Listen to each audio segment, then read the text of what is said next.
Hey. Can I take my mask off? Show me that. Hi guys. pretty As you guys know, I am John Wood, and I am a fifth year mathematics and computer science major here at UO. And I am about to share my story. So my story begins in Gangnam, South Korea, where I was born. And I grew up in a little town under Seoul called Suji. And as a kid in Korea, I didn't fit in very well at school. I was the one kid who was in the back of the classroom reading comic books, all by myself. And when I say that I didn't have any friends, I mean that I really didn't have any friends. I moved to the States here in 2007 to Happy Valley, Oregon. And although this move was one of the greatest blessings of my life, the transition was a very tough one. Because I couldn't speak English very well, I couldn't really make friends. People saw me as this fresh off the boat Asian kid, and so they didn't really bother to talk to me a lot. And so I remember vividly my first day of school in America, and my teacher asked me to introduce myself. So I introduced myself exactly like this. Hi, me name Tommy, because I used to go by Tommy when I first got here, which didn't last very long. Yeah, and so it seemed as if I was a misfit wherever I went, whether that was in America or whether that was in Korea.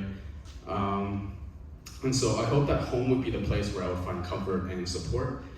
But honestly, home was very different for me. I don't have a lot of memories of my parents during my childhood, other than getting beat or spanked for every wrong answers I got on the workbook that day. And so, yeah, they were really not people that I saw as loving and supportive as we would like to view our parents and the way that I view them now.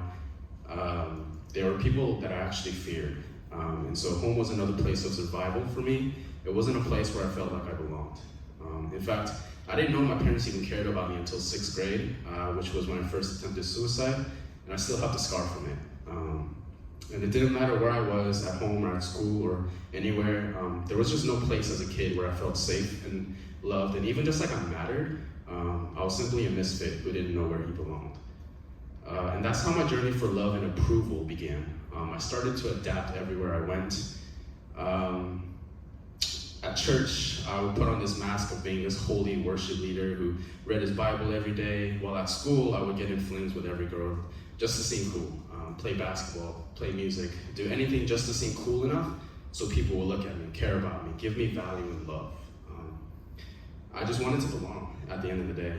But soon enough, people started to look right past the masks I've created and started to see me, this broken, flawed, and shameful human being. And so I ran to college. And I did the exact same thing, and it ended with the exact same results. And I was heartbroken by it. Because I just wanted to be loved. I just wanted a place that I could belong. But my sophomore year of college, I started to believe that that just wasn't possible for me. And when I saw that, I started to see no meaning in life. And so I started to drink every night, and I was smoking a pack of cigarettes each day. I was constantly mad at God and believed that He didn't really care about me. And that He didn't love me, but He was angry with me and He was disappointed in me. I went to sleep hoping that I wouldn't wake up the next morning. Because if I couldn't be loved or accepted, then I didn't want to live anymore. And just like that, my sophomore year went by, but near the end of it, I was sitting on this curb right outside my house in Eugene, at 15th and Berry. I don't know if you guys know where that is. But yeah, and I just wanted to, and I just started to live through my whole sophomore year again, just kind of reflecting, and just everything that happened. But this time I was really looking at myself in the third person. So I was watching myself go through the motions of my life. And as I was doing that, I felt this burning pain in my heart that I've never really felt before. And it was like a broken heart. That's the best way that I could explain it. And in that moment, when I reflected back on my life, I had this random thought, and it said, this is how God felt while He was watching you this year. And this pain I felt didn't really come from anger or frustration or even resentment or disappointment that I thought that God felt about me. It was sadness and it was passion. And for some odd reason, I knew at that moment that it was love. And all this time I was chasing after the world's approval, the world's love and forgiveness, and all these worldly things that I forgot about the greatest love story of all time, the story of Jesus.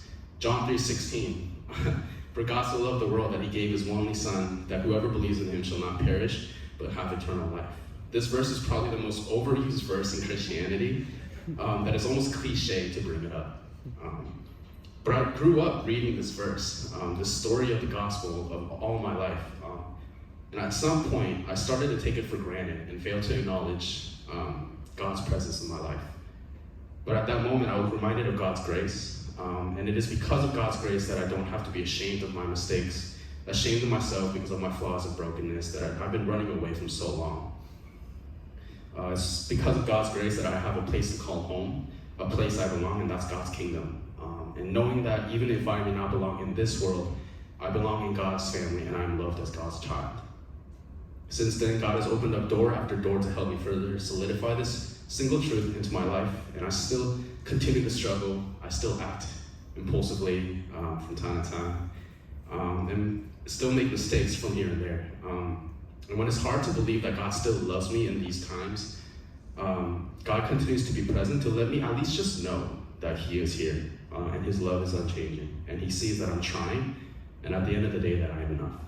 And that is my story. Thank you.